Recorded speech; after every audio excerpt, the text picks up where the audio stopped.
One of my favorite quotes is, we all need mirrors to remind us who we are. So if I sit there and say, as your coach or your mentor, hey, buddy, you really shouldn't smoke. You already know it. You've heard it by a million times. But it's not until you catch a glimpse of yourself in the mirror and going, what am I doing?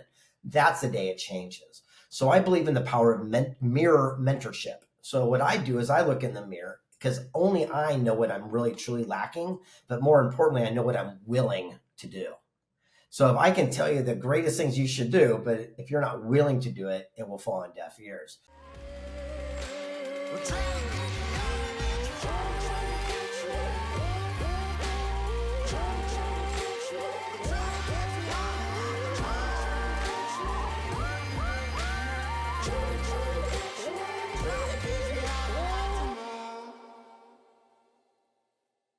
Greg Reid, welcome to the Necessary Entrepreneur. There's nothing like a warm connection to a cold connection today. You're the warm in San Diego. I'm the cold in Cincinnati. So I'll imagine you're sitting in studio going through the negative temperatures with me. So welcome. Oh, it's a pleasure to be here. And it is freezing in San Diego. True story. I didn't want to tell anyone, but there's low tide for surf class today. So it's a little rough. People don't understand what we have to face, but it's what you do. We feel bad for you. 70 degrees and the tide's a little low. Yeah, right. And I'm wearing a jacket, and it's almost too hot. Go figure. I was going to ask something off camera. You're like, let's just get going. So I said, how'd you grow up? And you were getting ready to tell me how you grew up. Yeah, I don't have one of those rags to riches story. I grew up in the streets of San Diego, California, along the coast. I always made jokes about it, because even my child, he doesn't even know real adversity in today's world. And so I say, yeah, when I was a kid, one time the gardener couldn't show up and my dad made me, mow the lawn. I'm still in therapy over it, right? And the moral is, a lot of us in our generation didn't go through massive setbacks and challenges like our fathers and their fathers did, and wars and things of this nature. On the same note, it also means that we've had the greatest opportunities that have ever existed on the planet Earth. And I think it's our duty and responsibility to enjoy, thrive, and capitalize on it for the people who did suffer to give us these opportunities. I saw a TEDx. If you go on YouTube and your channel and stuff, of like 13 years ago, you were in the hills of La Jolla giving a TEDx, and I went, yeah, we're going to talk to a guy today who's gone through some stuff. Yeah, I'm telling you, it was rough back in the day. In 1974, I had to wear socks one time. It got chilly.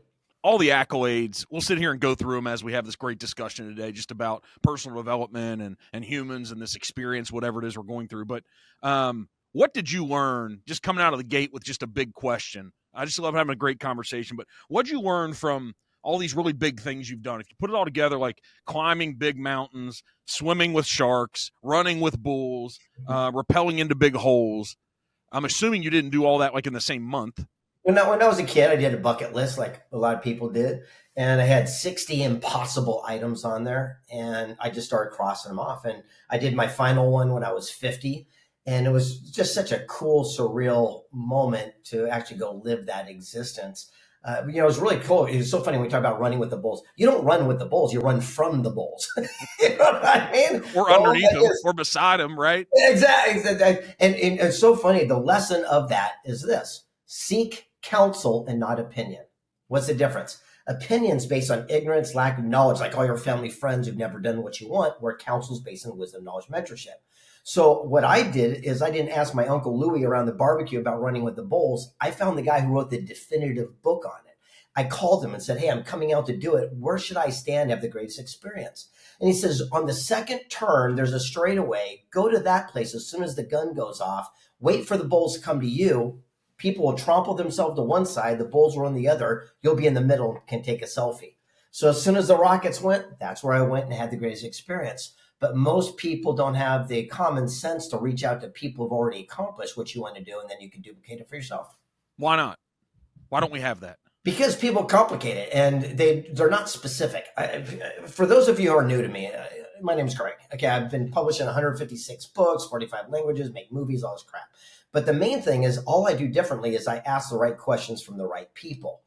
So when I wanted to be a best-selling author, I didn't ask other people that were starving artists how to do it. I went to Barnes & Noble, bought the bestsellers, asked them, duplicated it, did it for myself. Same thing in film, same thing in everything. So the way I do it is specificity. I don't ask people to pick their brain. I don't want to take them to lunch or dinner, buy them coffee. They're not going to give me that. But if I can be specific, here's how you get the doors. I say, hey, the founder of Remax Real Estate, I need 12.5 minutes of your time. I'll cover all my own costs and expense to come to you. From the time I open the door to leave, it'll be 12.5 minutes. I'll start a stopwatch. I'm going to ask you one question, X, Y, Z. The chance of them coming up from their office down to the break room is exponential because it's specific.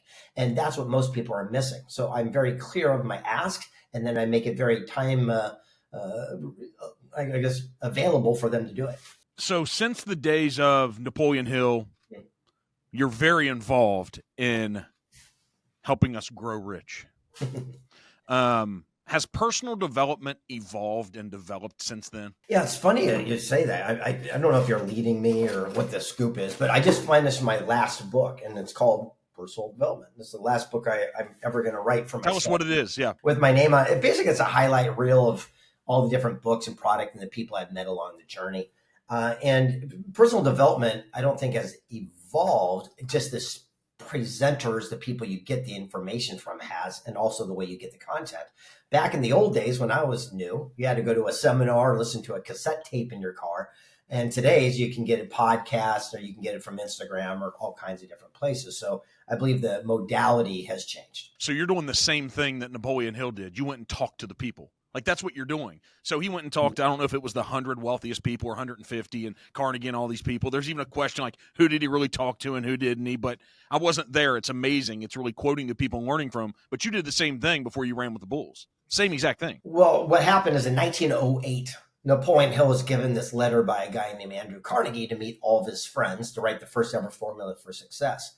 It was supposed to be a 30-minute interview, turned out to be 3 days and nights. And at the end of it, Carnegie says, I like you. Here's an opportunity. Work for me for free for 20 years, and I'll send you on a quest. And Napoleon Hill reached in his pocket and said, work for free for what? He says, Mr. Carnegie, not only will I accept the mission, I'll complete the task. And Carnegie says, you got a job. And Hill says, why are they going to talk to me? I'm nobody. I'm a kid. And he says, I'll write you this letter. When they see it, they know I sent you. Well, he sat down with Edison and Einstein, the Fords, the Rockefellers, and wrote a book that sold 100 million copies. Fast forward 100 years to the date, the Napoleon Hill Surviving Family and Foundation gave me a letter just like that. And basically it was a Willy Wonka ticket to meet any human alive. And I wrote the Think and Grow Rich series through Napoleon Hill. And so, yes, I went around the world interviewing the most powerful and influential people. And then I get to tell their stories in books and film today. This life is too good to believe. Yeah, I'm the least qualified guy to do what I do. So I'm just like, here's what's funny is, people see the books and the things and the stars, all this different stuff, but I'm dyslexic, can't spell, can't read, can't write for jack. If you play me words with friends, you'll win every time. And the secret is you work your strengths and you hire your weaknesses. So I got the greatest ghostwriters in the world, and I'll sit them down and say, okay, here's the story. A boy, he wants a bike. He gets off his ass. He mows lawns. He makes money. Now he's got a bike. And they craft it and they bring it back and say, it was a glorious Sunday afternoon when a young bright-eyed lad caught the entrepreneurial dream as he went outside. And they do their part. The same message, but the bottom line is I'm working my strengths. They're working theirs. And together we've inspired the lives of millions. So did you learn to get this ghostwriter after you got turned down 268 times and nobody wanted to publish a book? Yes. And what was cool about that book is that one quote was shared 37 million times, I guess, last year. And it's famous. It's been on coffee mugs, T-shirts. You've seen it a million times. You just didn't know it was mine. It says, a dream written down with a date becomes a goal. A goal broken down into steps becomes a plan. A plan backed by action makes your dreams come true. Simple quote. Again, from a famous quote shared from a book that was turned down 268 times. And the 269th one said, we'll do your book. Just change the title, beginning, middle, end. Again, it was my first one. It sucked. It was like car, boat, beaver, dog. I'm dyslexic. Made no sense. So I got a ghostwriter. They recrafted it. And here we are today. Did you follow the instructions of what all those people said? Because sometimes you hear the story of like maybe Sylvester Stallone and Rocky, and they said, yeah, we'll buy it after everybody said no, but you can't act in it. He said, no, I'm going to act in it, right? But did you follow all the instructions they gave you, the 269th publisher? Well, a lot of those people I became friends with later on in time, and they published all my other works, which was kind of one of those interesting little moments. Uh, yeah, I sought counsel again. I never took anything personal. You talk about the 4 agreements or whatever. Mm-hmm. I didn't take it personal. I just go, look, I knew what I was going to do. It's on my bucket list. I just didn't know how to do it. So if I had an obstacle, I just know that this is part of the journey. Imagine if you're skiing and you're top of the hill and you want to get to the bottom clubhouse. I know there's black ice and moguls and snowboarders and trees and all that stuff. So I don't freak out about that. I just know that that's part of the minutia, the journey to get there. So when you were focusing on, hey, you know what your strengths are, so you can hire your weaknesses.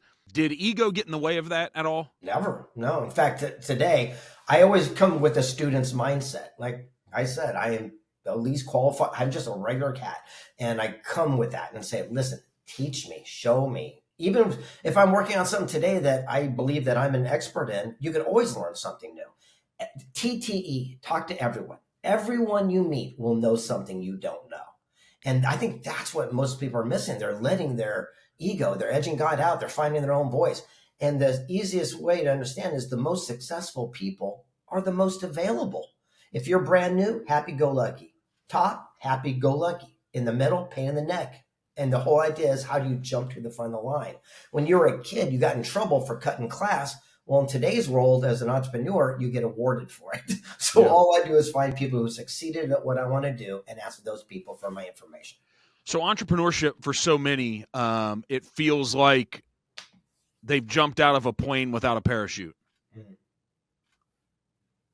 They thought the idea was good. Someone convinced them to. There's some purpose behind it. And then not too long after it started, they go, uh-oh, this isn't going well. Why do so many people fail? I think the only reason why they fail is because they wave the white flag and they quit. Like failures are part of what I do every day. We can term it differently. We don't need to call it that as learning. So why is that? What happens in that moment that they feel like they don't have that parachute? That's me saying, and I don't know if I've heard anybody say it before, but it's what it feels like for so many people I talk to. I'm not a psychologist or a therapist, but I will say this from the people that I've talked to. Is a difference between being committed and being interested. So, for example, if I'm interested in opening a brand new restaurant because it's the cool trend right now, when things go wrong, I might fold up. On the same note, if you inherited the family Italian restaurant that's been the same namesake for 5 generations, well, when things go wrong, you're going to do everything to keep it alive because you're committed. And I believe most people confuse commitment with interested, and that's why they give up. So for myself, I believe in the power of stickability. It's just, you never give up. You redirect and go in a different direction. Truett Cathy, the founder of Chick-fil-A, I said, how did you have so much success in your life? And he said, it's easy. He says, I look for and capitalize on unexpected opportunity. And so what do you mean? He says, if I'm on my sofa and I want to get to the end of the street, because I have to have my eye on the prize and stickability that I will not quit till I get there. But a planner, they plan every step. They over plan. If sprinkler comes on, it goes against their strategy and they run back home. He says, not me. He goes, I'm looking for opportunity. Did a kid leave a bicycle or a skateboard out I could borrow to make my journey shorter? If I get real lucky, I'll wave down a neighbor driving by and hitch a ride. He goes, either way, I'll get to my goal. I'm just not so caught up in exactly how it has to happen. Tony Robbins says that. He calls it a tyranny of how. I heard him say that one time. So tell us about your great mentor I've heard you speak about in some of your videos, good old Charlie Tremendous Jones. Yeah, we are the same today as we'll be in 5 years, except for 2 things: the people we meet and the books we read. In high school, if you hung around smokers, you're a smoker. If you hung around jocks, you're a jock. Same thing applies today. If we hang around people that complain, gripe, and moan, that will become the conversation that plays in our head. But if we hang around people that are positive and solution searching, that too will be the conversation. It's very important to surround ourselves with positive, like-minded people, because all we need is one champion to believe in us more than we believe in ourselves sometimes to help us get to the finish line. Do we need it sometimes, or do we need it all the time? Sometimes it works. Sometimes it's unnecessary. Depend on the person. Depend on the circumstance.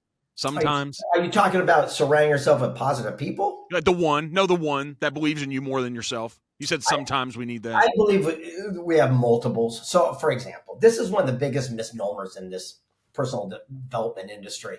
And by the way, I'm most probably anti-personal development guy who writes personal development you'll ever meet. I'm less about your feelings and emotions and looking into a mirror and doing prayer circles. I'm more about setting a strategy, put a time frame around there, get off your ass, start finding people that can help you do it. That's pretty much my attitude towards it. And I believe that there's a difference between mentors and coaches. A mentor is usually someone who's an older, wiser sage. They've already gone through what you want to do. They could even be one step ahead of you, but you don't pay that person. You never pay a mentor. And then you have a coach. That's someone you do hire to kick you in the ass to do it. So you might have a mentor that says, hey, man, you really got to lose some weight. For you to be on stage, you're an example of what people see. And then you hire a coach to get you out of the bed, to take you to the gym, to work your way through. And I believe we should have multiple coaches and mentors. For example, I got a great tennis coach that teaches me my backhand, but I'm not going to ask them financial literacy.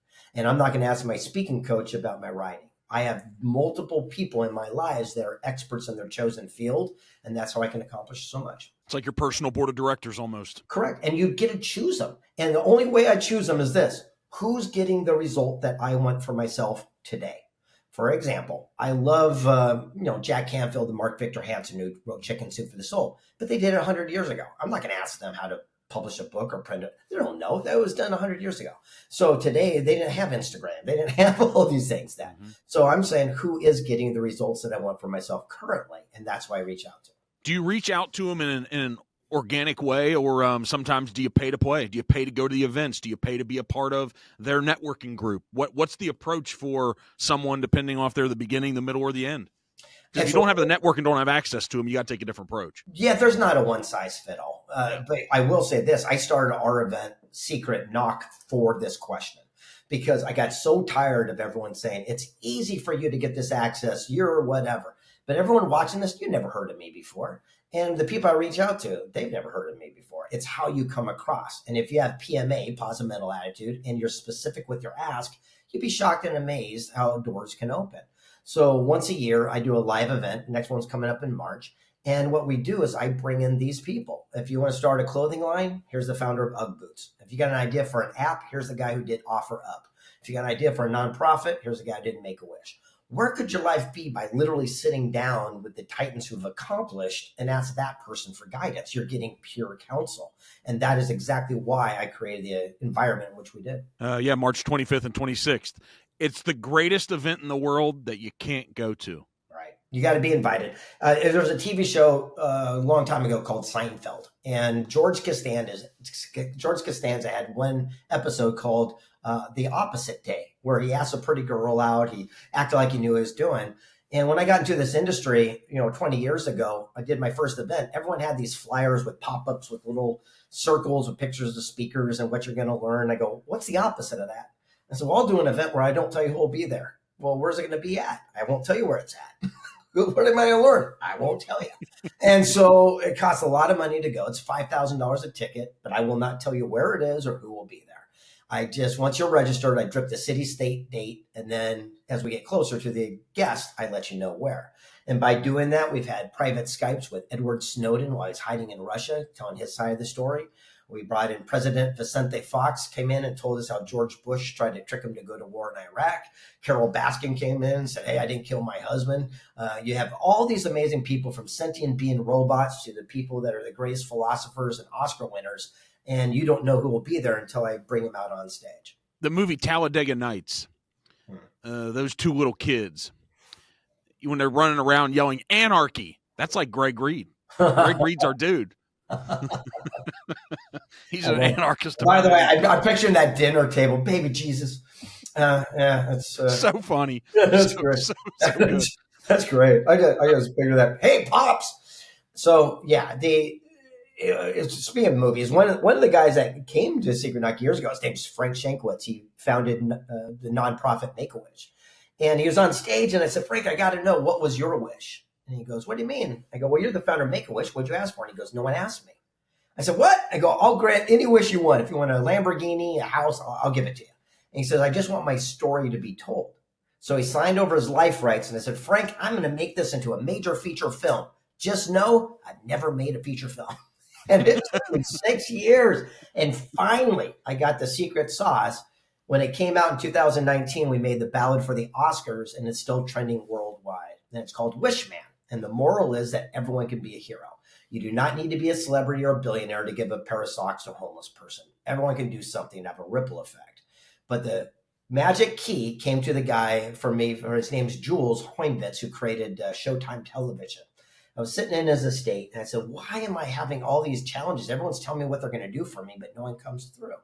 And he says, here is the secret. This is what Secret Knock is all about. He said, in Hollywood, a yes means no. A no means no. All you're looking for is a maybe. And I said, what do you mean? He says, if you come to Hollywood and says, yeah, babe, we're going to make you a star. We're going to give you 16 million. That's just their way of saying no. He goes, if they say no, it's no. But if they say maybe, hey, that sounds good. Let's set up a meeting and we'll bring you over to the studio. We'll sit down with the writers and see if this has legs. That's all you're looking for. So 7 months after he gave me this thing and I went to Hollywood and everyone told me yes, I kept going because I wasted 6 years believing in all the yeses, which in Hollywood was actually a no. So when we get the maybe, how do we have to show up? You show up like you know what you're talking about because you've done your homework, but you also have a student's mindset where you're willing to learn. At first, I was going to change Hollywood and I was going to switch things up. They don't want to hear that. So what I did is I said, okay, how can I reverse engineer this and do it the way that I would do logically, but incorporate everybody? And that's what we did. So for example, we did everything George Costanza Day. It was the first deal in history. It was a very low budget film and we never really made a profit or any cash from it, but it was seen tens of millions of times. It came out during COVID, so it was streamed everywhere. But the deal with Netflix, they buy it for one price and they can show it unlimited amount of time. So even though it was seen so much, you only got a lump sum. But what we learned was if we could get 4 different distribution deals out of the gate, we could do things different. So we got a movie theater that would do all the distribution for the physical theaters. But then COVID hit, so we only got seen in X amount. And then we did a streaming distribution deal. Then we did a foreign rights distribution deal. And then we did a physical DVD ones that went into all the Targets and Walmarts and stuff like that. So what we did is we, instead of getting one distributor, we got 4 different ones to help us do it. And a lot of times people just don't think that common sense logic, just because it hasn't been done before, doesn't mean it can't be done. Did someone else have the answer that it was 4 distributions, or did you figure that out? Did you know this? No, it was all right. We came up with it. Our team did, because we sat there and said it broke down to this. And we didn't have enough star power to get big movie traction. So we said, all right, well, how do we break it up then? And we said, I knew a guy over here that has the retail outlets. And I know another guy over here that thing. So we went to them individually, got one agent, and then they brokered all these different deals. Will you produce another movie? The reason I told your guys I got to get off this call at the top of the hours because I've got a call with Hollywood, as a matter of fact, for my next one. Yeah. So yes. Yeah. Wow. Good for you. Will you take things you learned? I've always learned that in life. Like, man, if I'm going to do it once, I better do it more because I'm going to learn a lot of hard lessons on the one time, and I can really compound the growth in whether it's an ROI or whether it's learning or appreciation, doing it the second, the third, and the fourth time. I learned slow and hard. I don't know why. 100%. And things have changed. That's the best thing. Who's getting the results that you want for yourself? What's the word? Today. So when I did this movie in 2017, it came out in 19. Trust me, I had to rent that giant Panasonic camera that was on these wheels and gurneys. Guess what? And helicopters that do these things. Now I got drones, things you can shoot on your iPhone. Things have changed. So what I'm going to do is adopt and adapt to the modern society and do it a lot quicker, easier, and less expensive. So in one of the many books, 150 plus books you participated in, I think you've authored 30 something, close to 40 now, but you've participated in 150 in different ways. And one of them, you said the most lessons we learn are the easiest to apply. Mm-hmm. It's a different thought. Well, it really is. I mean, here's the bottom line. Everyone listening to this right now, you need another book, seminar, whatever, like a hole in the head. All we need to do is apply what we know. And what happens is that we keep chasing this little squirrel down a rabbit hole rather than doing something old fashioned. One of my favorite quotes is, we all need mirrors to remind us who we are. So if I sit there and say, as your coach or your mentor, hey buddy, you really shouldn't smoke. You already know it. You've heard it by a million times, but it's not until you catch a glimpse of yourself in the mirror and going, what am I doing? That's the day it changes. So I believe in the power of mirror mentorship. So what I do is I look in the mirror because only I know what I'm really truly lacking, but more importantly, I know what I'm willing to do. So if I can tell you the greatest things you should do, but if you're not willing to do it, it will fall on deaf ears. So sometimes what we need to do is have a little mirror mentorship. One of, as a part of that TEDx you did 13 years ago in La Jolla, you told the story about 3 Feet from Gold. That was a part of the story. I think simple stories are the best for us to learn from because we can comprehend them. So tell us just the idea or the metaphor, the analogy about that idea. Well, in Think and Grow Rich, the first chapter was about 3 feet from gold. A guy named R.U. Darby knew nothing about gold, goes out west because it was all gold fever, started digging, found a little nugget, and he hid it. He went back home and told his family and friends. They got excited, so they chipped in money to buy equipment to pull it out by the ore cart. And the first cart came out and it was filled with gold. And they're going to be rich, woohoo! But then the gold ran out. Kept digging, there was no more gold.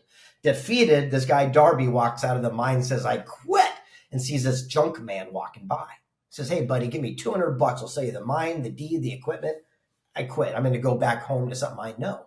The junk man surveying the equipment was worth 10 grand because the family chipped in the money. Said, here's $200 before he could change his mind. Darby goes home defeated, a quitter. But the junk man, he goes to an engineer and says, what happened? This cat had gold and ran out.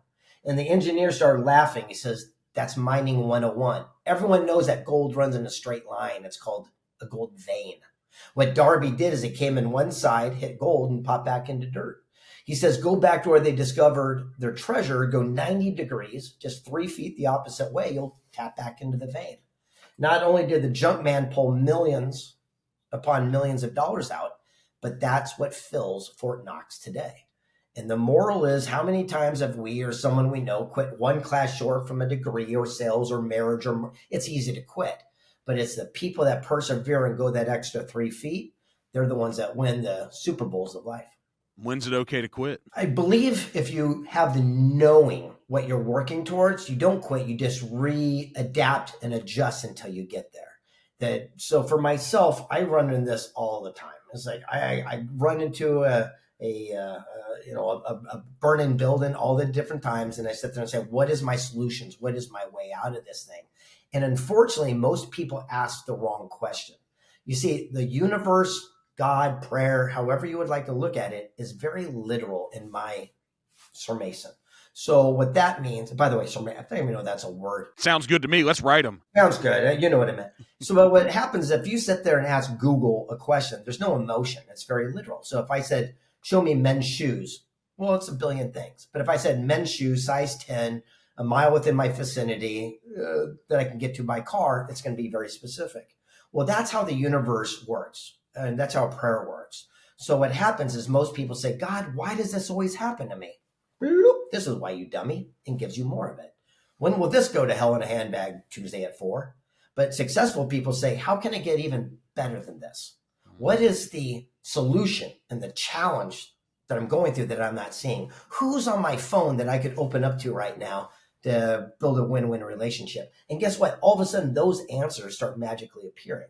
So every time I'm going through a challenge where I'm getting close to giving up or wanting to, those are the questions I ask. I think this links up well with the book that you and Bob Proctor wrote together, Thoughts Are Things. Yeah. Why are thoughts things? They're not. We thought they were. It's so funny. You know, when you start writing a book, if you're new to authorship, a good author writes about what they need help with the most. And so again, I was a quitter. You know, I've been divorced and things and given up on different things. So I wanted to not be a quitter. That's why I wrote 3 Feet from Gold. That's why I wrote Stickability, which was learning how to not give up. And now I never give up. I also am careful of what I say. If I say yes to something, I'm going to see it through. Success, failure, whatever, I'm not attached. I'm going to give it 100% of what I got. To your question about Bob Proctor, when we did Thoughts Are Things, we thought for sure it was just like The Secret. You think about something, it magically appears. Bunch of crap.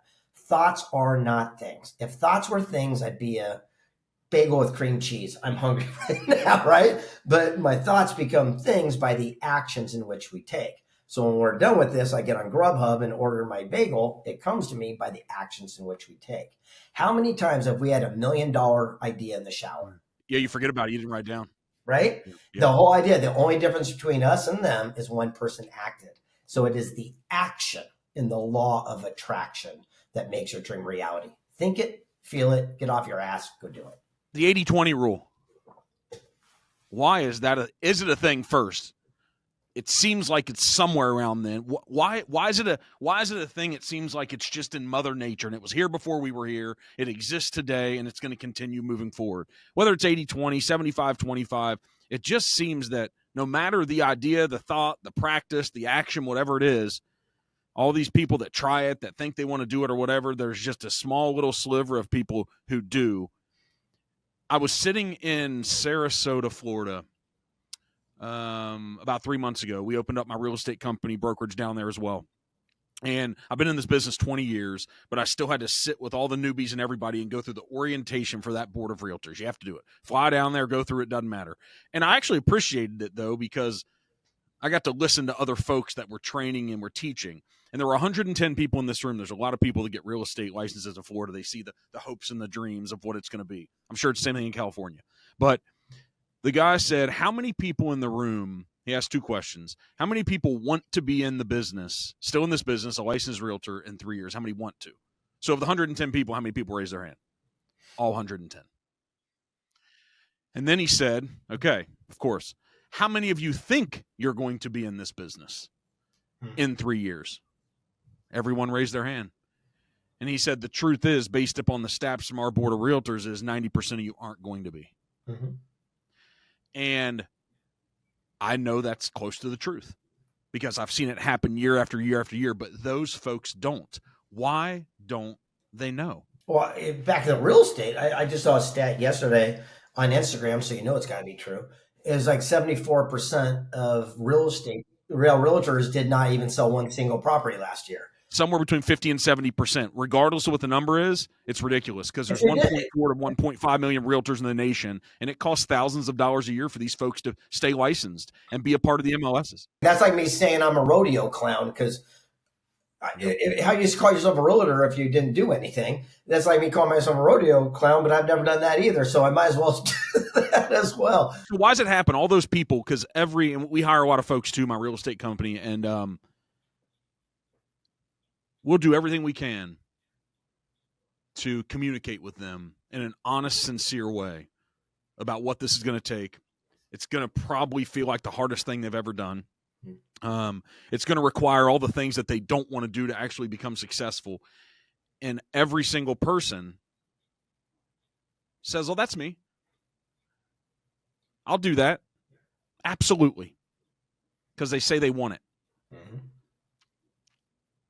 What's your feeling about that journey? Because this seems to apply itself everywhere. Yeah, I don't even know if it's an 80-20, whatever, like you said, whatever that number is. Yeah. I find it very almost minuscule. I mean, there's so few people that actually do something with their idea. Most people talk about it. Very few people act. And again, I believe it's the people that talk about what they're going to do are the ones that do it the least. You and I were talking offline. It's kind of like, the people that are showing how rich they are probably are not. And the people that are the happiest are probably not. It's usually a different reflection. I will say this, that most people get caught up in the dream and the fantasy of something more than they are willing to do to have the results. So for example, there's a quote that says, show me your friends, show me your life. I say, throw that away. Here's the real thing. Show me where you're at and I'll show you your life, because you are where you choose to be. If someone comes up and says, I want a Lamborghini, but they don't have a Lamborghini, means they were not willing to do what was necessary to have a Lamborghini. And that's what it is. I can learn everything I need to know about you by the circumstances in which we put ourselves at. And by the way, speaking of that, one of my favorite people I got to hang out with was Tonino Lamborghini. He got the business from his dad when he was 26. So his first car was the Diablo. No, the Countach, and ended with the Diablo. That was like the 80s. Yeah. And I asked him a question. I says, how is it you and your dad created so much prosperity? You hear all these, posts and stuff. And he says, all you got to do is create a product, good, service, or experience that people save their money to hand it to you. And I said, what do you mean? He says, Greg, I love you, but no one's going to save their money to buy your book. He goes, but they're going to cash in their 401k to drive my car. He says, you're not going to spend $3,000 a night to live in your own apartment, but you're going to go to Anaheim and give it to a mouse with big ears. He goes, if you can create a product, good, service, or experience that people save their money to hand it to you, you can never run out of cash. That's good. How the heck does somebody get a star in Las Vegas? Great question. And by the way, so just like in Hollywood, they have the Walk of Fame in Vegas on the Strip. And so right in front of the Bellagio and the Paris Hotel, I'm number 90. I'm 6 from Elvis Presley. And it's pretty cool. You can stand on my star and watch the water show and the whole bit. And it was from being an author, from doing all the work that I've done, but also I believe because I helped Frank Shankwitz, the founder of Make-A-Wish, get a star and some other people. So therefore they honored me. And the reason I accepted it, because I had a little imposter syndrome at that time, was I'm 60 something years old and my kid's a young guy. And I figured he'll never go to my grave, let alone my grandkids. But I figured by having this star, that would become my tomb. So when, later on my grandkids go there, they'll say, hey, there's grandpa, pour one out for the homie. And so I thought it was kind of a cool little legacy play. I was going to say, that's pretty good legacy. Yeah. You're going to force the world to look at your name. and just like my ex-wives, you're going to walk all over me. Just kidding, by the way. You had no participation. I got the greatest ex-wives in the world. It's so interesting. My son's mom, Lynn, she runs Secret Knock Women. And her husband and I are like super good friends, and we have Christmas together and the whole bit. We live such a California open lifestyle. It's pretty awesome. So I think you believe that creativity fuels entrepreneurial success. Yeah, of course. I mean, creativity is what sparks it. Yet we have to create ourselves with, or surround ourselves with experts to make it come to fruition. And a lot of people are not taking advantage of win-win relationships anymore. And I think we need to go back to that. Yeah, I agree with that. Yeah, we're in a society, it feels like we have to be the one that wins, and almost not as much we have to be the one that wins. We have to beat somebody else. Yeah, and in realities are, you could have a great idea for a logo for a new clothing line. And you also might have a friend that has a printing press in his garage that he makes his kids' uniforms with, and then someone else that makes websites. Well, what about all you three coming together to create a new LLC where you become, everyone works their strengths? You have one guy's doing marketing and the web stuff, one guy creating, one guy designing. And that's what's missing a lot in today's world. Everyone's trying to be a one-person show when you don't need to be. For myself, I keep seeing these opportunities pop up nonstop, and that's what I do. Is I say, who's got that one puzzle piece that I'm looking for? And if I can't use them, maybe you do, and I can share them with you. And to me, that's one of the greatest feelings of success. Not even watching my success, but if I can introduce you to someone and hand them off to you and you guys blow up, oh God, it's such a great feeling. Is Greg a better mentor or better coach? I'm zero coach. Don't hire me ever to be your coach. So I'll tell you, right?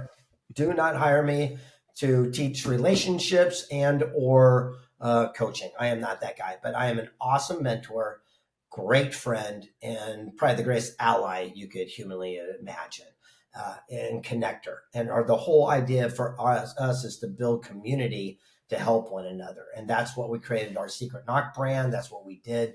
So for example, when you come to my events, you're not even allowed to have a name tag.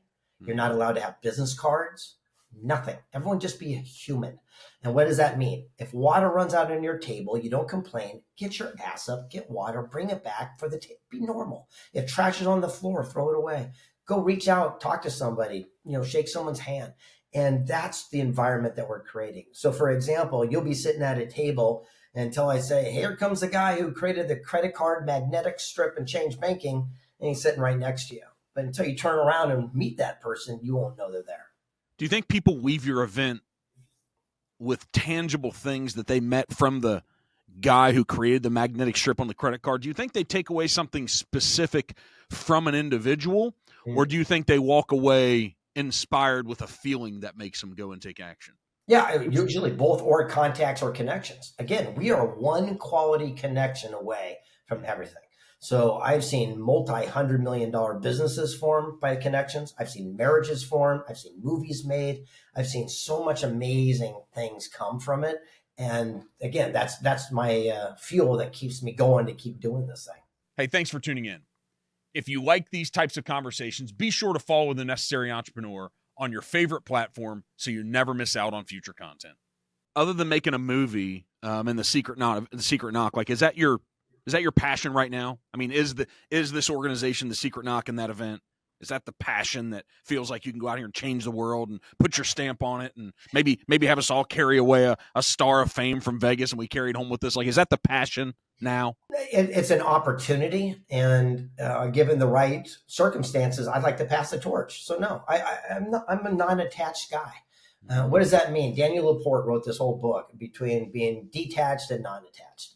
Detached means you don't give a crap. Not a good way to live. Non-attached means you give it everything you got. You go all in, but you're not attached to the outcome. And that's how I can continue to do these things. So if the circumstance came up and you said, hey, I want to take over Secret Knock, and we could create a win-win, and that would free me up to go focus on starting my publishing company and helping other authors get there, I'm open to everything. And I think that's what's so cool, students' mindset. So they gave you an honorary PhD along with all the people that gave you all those other awards behind your like show me case right behind you, behind your red rope there. The honorary PhD in literature. Yeah. Did you go and participate and accept that? Oh, yeah. So back to Lamborghini. The last thing that was on my bucket list was to get an honorary PhD because I barely graduated high school. I never went to college. Again, I'm a dyslexic guy. And so I was sitting down talking to my friend Mac, and he's the chief medical officer for Pfizer. He invented, the drug Zoloft and the Z-Pak and Viagra and all this different stuff. And I was telling him about the bucket list, and I said, this is the only thing I got. And he says, well, you're not going to believe this. He says, last year, there's a school like Harvard, MIT in India. It's got 37 campuses. It's just enormous. And he says, last year, they gave it to Ted Turner, who created CNN. He says, if they ever ask me, I'll put your name in the hat. A week later, they called him and said, Mac, do you have anyone else that you could give this to? He says, my buddy, Reid. And I says, well, I'm honored, but again, I go, I'm only just me. I go, why don't I bring my friend Tonino Lamborghini with me? So he and I did commencement speeches throughout the nation. And by doing that, we've got our honorary PhDs, and afterwards got another one. But this is kind of cool, this little blue thing. Last month, I got the Presidential Lifetime Achievement Award from the President of the United States. It was pretty cool. Did you get to go to the White House? No, they gave it to me in, where did I go? Somewhere. Yeah, exactly. It was really one of these cool moments of life that we're just racking up. And again, all the time, I'm standing on stage with these amazing people going, I hope they don't figure out I'm just a dyslexic dude from the beach who's going to go ride a skateboard in about 15 minutes. So, it is what it is. Is manifesting things, is that real? No, 100%. You manifest by, again, law of attraction, what you put out and the vibration, and it's the actions in which we take. We also got to be careful what we ask for. I'll give you an example. What if God in the universe granted every wish and every prayer, but we didn't like the packaging, so he sent it on its way? God, I need $100. Lord, give me $100. Your neighbor comes by and says, hey, man, I got these aluminum cans on the side of my house. Do me a favor, put them in your car, cash them in. You can keep the cash. It's worth $100. You might say, I don't want those stinky things. Well, you asked, you prayed, it was delivered, but you didn't like the packaging. What does that tell our God in the universe the next time we ask for something when we didn't have gratitude and appreciation? That's where the saying comes from. Be careful what you ask for. You might just get it, but it might not be the packaging in which you expect. You missed the season by a month. This sounds like It's a Wonderful Life, the movie. There you go. That'll be my next film. It's interesting. This one I'm working on is pretty cool. It's like a Romeo and Juliet story of modern days, where a Hispanic gal from San Diego falls in love with a rich white guy from Beverly Hills, and the dichotomy of the two families and all this stuff. So it's pretty neat. You got it reversed because you're in San Diego versus Beverly Hills. Maybe you're trying to manifest that story, Reid. Yeah, well, I live in San Diego, and we have Barrio Logan and some of the Hispanic community, which is so amazing here, and I wanted to honor that as much as humanly possible because I don't believe the Hispanic stories are told by that market enough. Again, I'll just be the producer, but I'm going to get out of the way and let them tell their own story. But the writing of the script is phenomenal. So you've spoken on stage a ton. I mean, you're top whatever, and we'll say a top 10 speaker. Forbes thinks so. Your experience of speaking on stage, it's not as simple as should people do it, because the answer is yes. how much have you evolved into this guy? How much did that process of speaking in front of people and speaking on stage help develop you into the guy you are today? Does it stand out versus all the other experiences versus taking action? That one thing? Well, it is the taking action. So I believe in treating speaking like a craft. Most people want to get up and talk, but they have nothing to say. So rather than me get up and give you gibberish, I work on my presentations dramatically. So when I show up, it feels natural, yet I actually practiced a gadillion times. It's the 10,000 hour type of syndrome. And I don't think enough people are putting art into their craft. They're just getting up and rambling because someone will hand them a microphone. And so I've been very fortunate to have spoken at the Pentagon to the military generals, where we talked about, the transitioning soldiers coming out of the military and going into civilian life. I've spoken on the General Assembly floor of the United Nations for the Novus Summit to all around the world. And it's been such a blessing and opportunity. On the same note, the greatest thing of doing that is the relationships you make. Because before you go on stage, it's like anything else. No one knows who you are. You're just a knucklehead. But once you come off, then everyone treats you a little bit different. And back to that specificity about getting access, this is the answer. Because this just happened. If I get off stage and there's 1,000 people in line that want to autograph pictures, they say the nicest thing: how can I be of service? How can I be of contribution? How can I work with you? I don't got a half hour for a resume check. But someone comes up and says, hey, man, loved your talk. I filmed it. I made you an Instagram post. Let me send it to you. If you like it, maybe you'll use me. 8 seconds, I know who you are, what you do. You got my cell phone. We're in contact. That's what's missing in today's world. The more specific, direct you can be, the more doors that'll open. I think you recently bought a ranch. Yeah, I don't know how you know about that, but yeah, I just bought a ranch. It's pretty phenomenal. Again, it's kind of a cool thing. Oh, I got to tell you a story. So one of my billionaire friends, his name is Brian. I said, how did you make $1 billion in dirt, in raw land? He says, time plus land is wealth. I said, teach me. He says, all you got to do is look for a town anywhere in the world that's growing exponentially at 25%. He goes, go on Google Maps. It's free. He goes, here's where it gets complicated. He goes, I look for Broadway, Main Street. I draw a line out 8 miles. I buy that dirt. I rent the dirt to farmers. They pay the lease, so I get free land, and I get vegetables for years. As the town continues to grow, as it's been doing, eventually it ends up on my plot. And since I own the biggest amount of land and on Broadway, I resell it to box stores for 800 times what I paid, $1 billion. So I always sat on that and I said, how do I apply? How do you apply? So every night I would Google land for sale in San Diego. It would take me out in the desert, out in nowhere. And one day it popped up right down my local street, literally right down the street from me along the coast. I go, there's no way that this land is available. It's the last undeveloped land in this area. I went the next day and there was 70, 80 people walking it. They bidded it very low to get a bidding war going. And I noticed they had application for permits and I had them pulled, and I realized there was barns and water wells and all this stuff that they wanted to save because it's historic monuments. And I wrote a cover letter. Here's something that no one does. I wrote a cover letter and I said, please sell this land to me.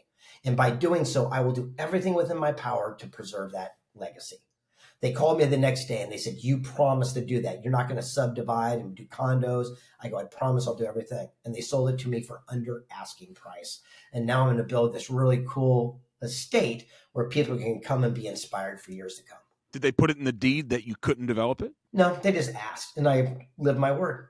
But you're not going to make 800 times and sell it to the big box guys like your billionaire friend, Brian. Kind of am in its own way. And I'll tell you that why. Because my son, who's 12, is going to build this with me, inherit it, and then give it to his family. And very rarely in San Diego do you get a place of 3.5 acres along the coast for your kids to have it for the rest of their lives. It sounds like a parent imposing something on their child, Greg. Well, he asked and I delivered. So it's so funny because we are the opposite of that. Talking about George Costanza opposite day. Yeah. We actually ask our kids exactly what they want or how he wants to do it and things of this nature. But you also have to be careful of what you say because they will mimic and repeat it. After COVID, we did a party and the house was packed with people. And I said, Colt, do me a favor. Go upstairs. I need you to clean your room and everything because we're going to have a bunch of people. And, I just want everything to be tidy. His best friend comes running downstairs and he's got a fistful of cash and goes, Here, can dad, to his father, says, can you put this in the bank for me? I go, where'd you get that money? He says, your son. He goes, he gave it to me. I go, Colt, come on down. I go, why did you give him money? And he says, well, he goes, he paid me to clean his room and to make his bed and to do his stuff. And I said, why would you do that? And Colt said to me, straight in the eye, says, work your strengths, hide your weaknesses. I had other stuff to do. Yeah, the greatest parent tip I got for everybody, and I know we're going to get 10 minutes more. Yeah. This was the greatest one. I was doing a podcast a couple of years ago, and they asked me a question that changed my paradigm with my son. They said, do you give your kid money to do things he doesn't like to do around the house, like mow lawn, make his bed, take out trash, whatever it be? Yeah. And I said, yeah. I go, I want to teach my son the power and respect of money. And she said, that's a shame. I expected more from you. You're ruining your child forever. And again, student's mindset. I said, teach me. And I go, what do you mean? She goes, think about it. You're training your child from the earliest of thought and memory. The only way to get paid money is to do something they don't like. And so I sat him down and says, Colt, I've got a boatload of followers on TikTok and Instagram. You make all these cool reels from now on. You're my video guy. And I go, I'm going to pay you your allowance for doing what you excel at. And how about you make the bed and, take out the trash for, we'll call it contribution for living in the estate that you do. And it changed our conversation so much so when, the new tennis shoes would come out, he'd say, hey, Dad, how many TikToks you need for the new Jordans? And he started teaching other kids in his community and class, and they started doing the same and changed the conversation they have with their own parents. Boy, we can have a whole nother podcast about doing the hard things, right? Yeah, it's very interesting. 5 months, by the way, today is a very monumental day in my life. He just went back to school today. So 5 months ago, he was in a major bike accident, major. He was riding his e-bike in the bike lane, going the speed limit, had his helmet, gear, light on, and a car pulled out, and he had a pure accident. He was in a coma, and he sustained the most traumatic brain injury a human can have. There's nothing higher. It's the highest you can go. And they said he'd be in a coma for 6 months and maybe say a word after 2 years. And 60 days later, he walked out of the hospital and said, thanks for your help. And he's now in a full recovery. He's about 85% full recovery, went back to school today. And it's very interesting. He says, Dad, he goes, I can finally get on stage and I'm ready to share. And I said, why? He says, because everything before was just given to me. He goes, I live this fake life because it's so incredible. And I appreciate it, but it's undeserving. He goes, but now, he goes, I've been through a pandemic. I've been through lockdown. I've been in a major accident. I've had brain injury. I've recovered. And he goes, if I can do it, what excuse do you 30-year-olds have? Where'd this resilience come from? Is it just, honestly, is it from being around folks like you and his mom? And I mean, is that it? It's that. And, he grew up with it. And it was a lot of the connections that we made over the years. For example, the hospital 100% saved my son's life, period, the end. Amazing. But it didn't fix my son. It was all the alternative modalities that we brought in that people I've met with the peptides and the treatments and things I can't even say publicly. But that's what really, we believe, gave the reverse. And those relationships came from all the relationships that I built of relationship capital over the last 20 years. So when people come up to me and say, how important are relationships? Well, I believe that we created a foundation for that. And it was interesting, right when he had the accident was in September, and I promised to do a cruise to bring Secret Knock to Sea to Europe. And the host says, you don't have to come. I mean, there's kids in this challenge. I said, no. I go, the Reid, we have a rule. And it says, live your word. We have our little tattoo here, the Reid boys. And we say, look, if we say we're going to do something, we do it. We commit, just like we were talking about earlier. So I went out on this cruise, and I was kind of a mess. And a guy came up and said, hey, tell me what's going on with your kid. And I started explaining. He says, well, what treatments did you do?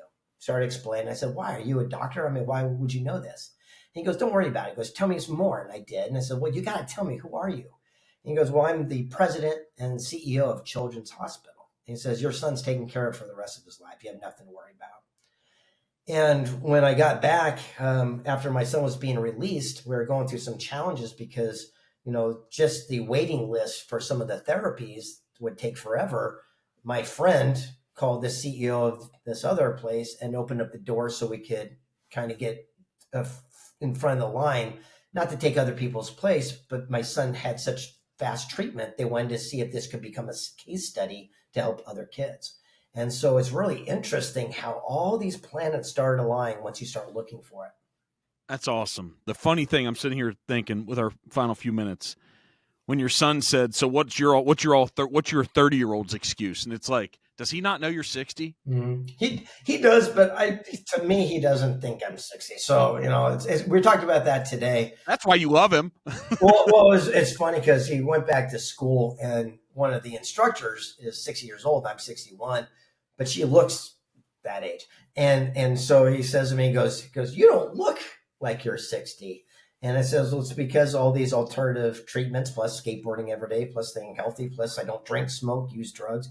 And it's interesting. I'm 37 years sober next week. And, that's, I believe, what has helped sustain this, I guess, peace of mind, so to speak. So in the quote that you said, it's been quoted and been on coffee mugs and everything. It's almost like the Forrest Gump smile. Supposedly he got credit for the smile t-shirt. So, but a dream written down. With a date. Do you still write them down? Oh, nonstop. If you look around here, all you will find are notes and yes. The answer is 100% yes. And I do it with a date and a goal and a mission. And it's important. It's kind of like this. It's vacation syndrome. If you're working and you got a big stack of in files and out files, chances are it's just packed up. But if you're going on vacation, you have everything to get rid of that so you can go in peace of mind. So I just live my life every day like I'm going on vacation, so I keep that in pile as clean as possible. What's the thing that would cause you, that someone calls you from around the world and said, I have this opportunity for you? What's the thing that would cause you to drop anything? Yeah, we know what you commit to in the Reid brothers and stuff. You're not going to, but what's the thing you drop everything and say, I'm there? I don't have an answer for that. It just has to make a fit. It has to make sense. So if someone called with an opportunity, not even like it's going to have to be money. It could be playing music on stage with your favorite band. Exactly. It could be, or there's a charity that needs some help, or it could be anything. And so there's not like a thing to that. There's no real answer to it. Worthy cause. How about that? So the movie that you were the producer of about the guy who found a Make-A-Wish, that's still on Netflix, right? It's still going around. You can go on Netflix. You can watch it. It's off Netflix now, but it's still streaming worldwide on Amazon Plus and all the different, Wish Man. Yeah, you should watch it. It's pretty cool. It's everyone can be a hero, and he was a highway patrol officer for Arizona. He was a cop, and what happened is a kid with leukemia had a wish to be a cop. And so what happened is Frank showed up and this kid came in, popped him on. They made him an honorary police officer, and then he passed away. And he realized that if we did it for that kid, maybe we could do it for more, and started Make-A-Wish, which it is today. But he was just a cop. He was just a regular guy. He retired a cop. And his whole thing is that, everyone can do something to impact the lives of others around them. So the Secret Knock, it's really something that they can't buy a ticket to? You not online. The way it works is you go online to our website, secretknock.co. You fill out an application. Someone calls you, make sure that there's a fit. What does that mean? That we can add value to you, that you can add value back to us. If someone calls up and they just want to take and say, I want to come in, I want to get all this we don't want you to go. But if someone says, hey, look, I'm at this situation, I've got one pizza parlor, I'd like to make it 3 pizza parlors. More importantly, hey, can I donate pizza during lunch?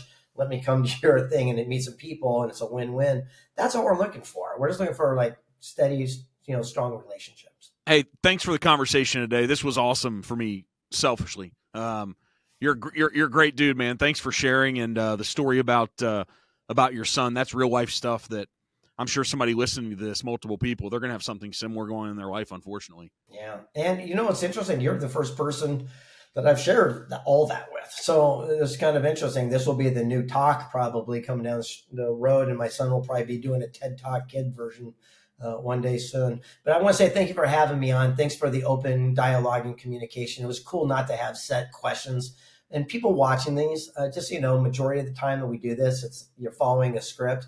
And here we just had a friendly dialogue. So I want to say from the bottom of my heart, I appreciate that. Appreciate you, man. I'm going to go watch The Wish, man, and find out a little bit about the Secret Knock. And thanks for sharing these stories, man. I think these 61 years, I'm pumped that you still got a lot to give a lot of people. I mean, you have massive energy at 61 years old. And so people that tune in and check it out, it's not all about followers, but like your Instagram has 411,000 people, and that's legitimate, man. That you've built a platform. You don't need any more money.